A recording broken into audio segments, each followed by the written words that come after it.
كذبت ثمود المرسلين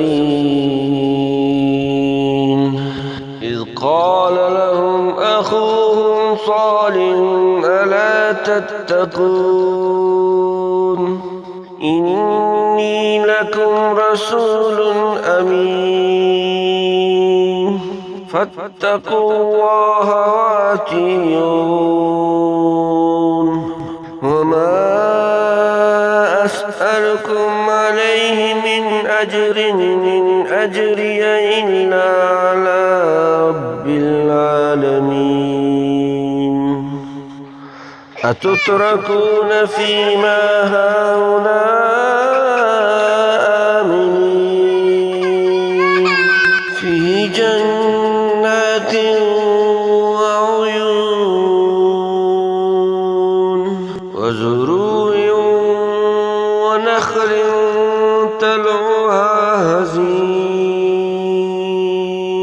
وتنحتون من الجبال بيوتا فارهين فاتقوا الله وأطيعون ولا تطيعوا أمر المسرفين الذين يفسدون في الأرض ولا يصلحون قالوا إنما أنت من المسحرين ما أنت إلا بشر مثلنا فات بآية إن كنت من الصادقين قال هذه ناكة لها شرب ولكم شرب يوم معلوم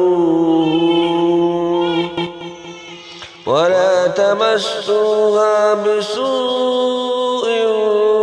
فيأخذكم عذاب يوم عظيم فعقروها فأصبحوا نادمين فأخذهم العذاب إن في ذلك لآية وما كان أكثرهم مؤمنين إن ربك لهو العزيز